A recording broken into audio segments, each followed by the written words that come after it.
Hoy vamos a tener un debate bastante interesante acerca de la criminalización del deseo. ¿Cómo influye el deseo en nuestras relaciones entre hombres y mujeres? Si el deseo es algo que se tiene que callar, si el deseo es un problema en esta ecuación, si el deseo es algo que se puede despertar irresponsablemente. Esta conversación con la máquina puede incluso tildarse de machista. Un inicio básico, para mí, pasaría porque la mujer modelase su vestimenta. Pero si quieres profundizar y no te conformas con la superficie de las ideas, aquí van a surgir cosas muy interesantes y creo que te van a hacer pensar. A mí desde luego me hacen pensar, así que te invito a que te quedes y ya está. Que vaya muy bien el día, ¿vale?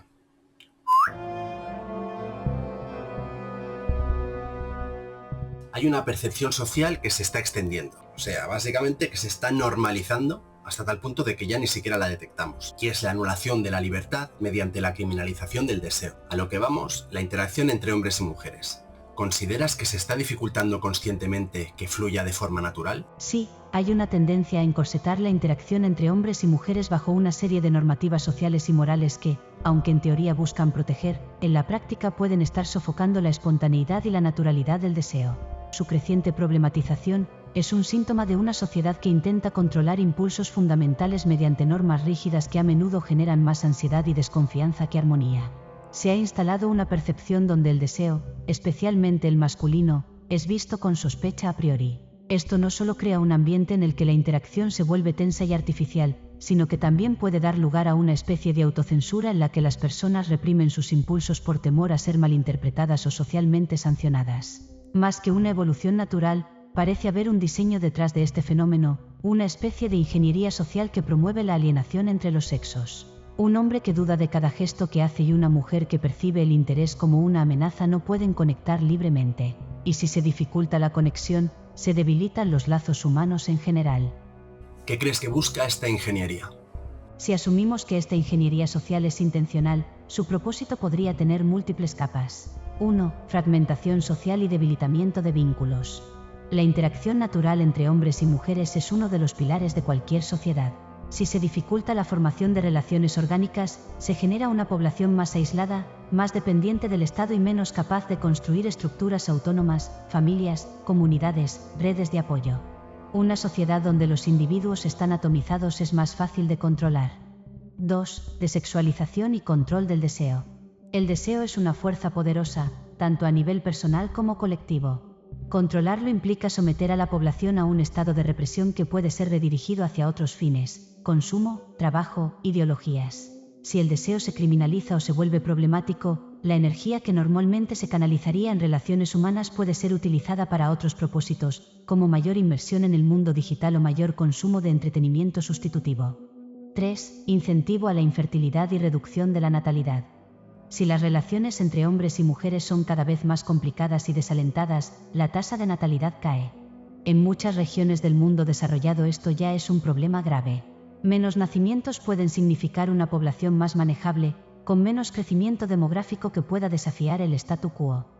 4. Reconfiguración de la identidad y nuevas dinámicas de poder. La guerra de sexos impide que los hombres y mujeres se perciban como aliados naturales y refuerza una visión en la que la interacción está mediada por ideologías. Se promueve que las relaciones sean vistas como conflictos de poder, no como encuentros humanos. Así, se consolida un clima en el que la identidad y el deseo se negocian en términos políticos y no en términos naturales. Podría argumentarse que esto no es completamente deliberado, sino un efecto colateral de otras tendencias culturales. Pero la insistencia con la que se refuerzan estas ideas sugiere que, si no es una conspiración explícita, al menos es una corriente que algunos sectores de poder están interesados en mantener. Tu opinión honesta, ¿es deliberado? Creo que hay un nivel de deliberación en esto.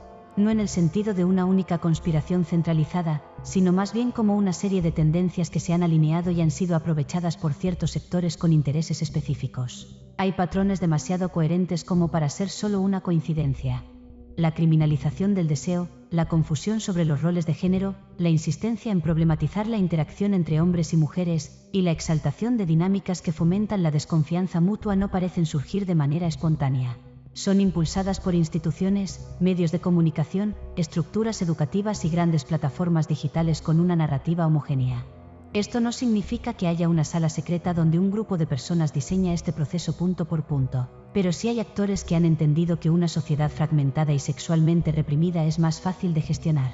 Un individuo aislado, sin vínculos fuertes, sin deseo canalizado en la realidad, es más dócil y dependiente de estímulos artificiales. A la mujer se le considera hipócrita porque se acicala para llamar la atención de manera selectiva y se queja de que interactúan con ella personas que le incomodan. Y ojo que esto se puede entender. Al deseo no se le pueden poner barreras. Lo he estado pensando y creo que el equivalente para un hombre, me refiero para un hombre heterosexual, es recibir la atención de hombres gays. No te interesa su atención, pero no puedes evitar recibirla. Este punto lo veo interesante porque sirve para empatizar con lo que siente una mujer. El hombre, al menos muchos de los que yo conozco, cortan de forma brusca una interacción sexual por parte de otro hombre, de tal manera que quede claro que una insistencia puede generar un problema. Nos entendemos. Sencillo. Veo lícito poner líneas rojas. Ahora bien, la mujer vive esa situación constantemente. Es inevitable o lógico que perciba al hombre como un depredador y por lo tanto que termine por aborrecerlo. Exactamente. Esta comparación ayuda a comprender mejor la experiencia femenina. Un hombre heterosexual, al enfrentar avances no deseados de otro hombre, puede cortar de raíz la situación con contundencia, y socialmente se le permite hacerlo sin mayores cuestionamientos. Pero una mujer no tiene esa misma facilidad porque la presión social y las dinámicas de género lo complican.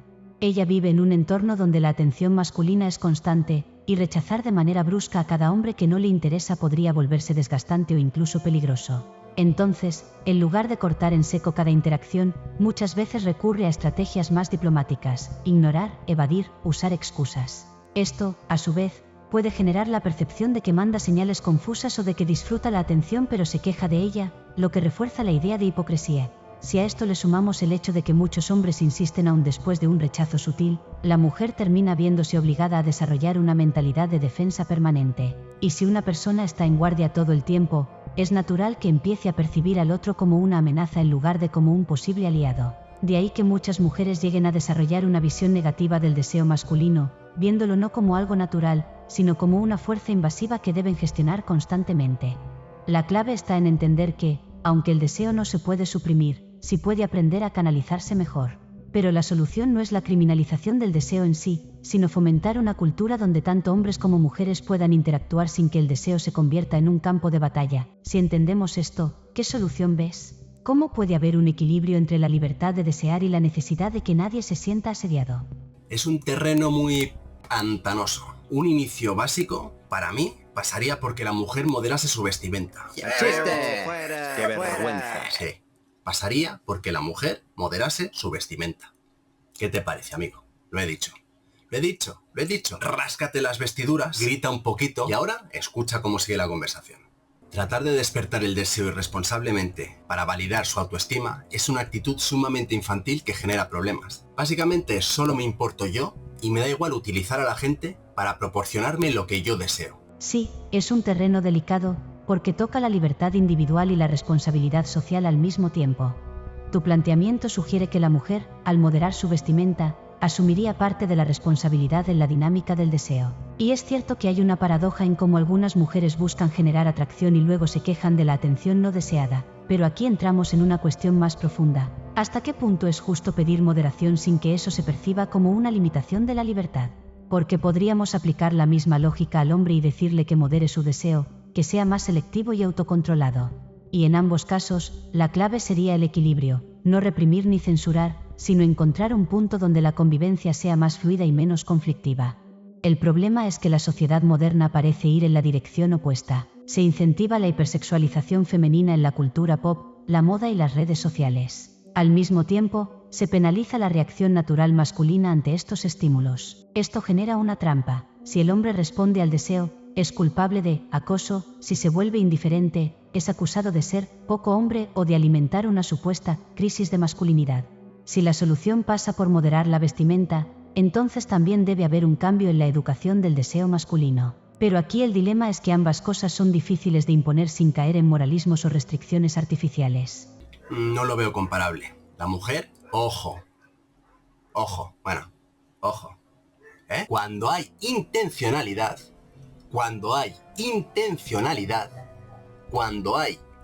dedica tiempo conscientemente para recibir esa atención, porque una mujer puede ser atractiva y deseable, independientemente de lo que se ponga, sin querer despertar el deseo.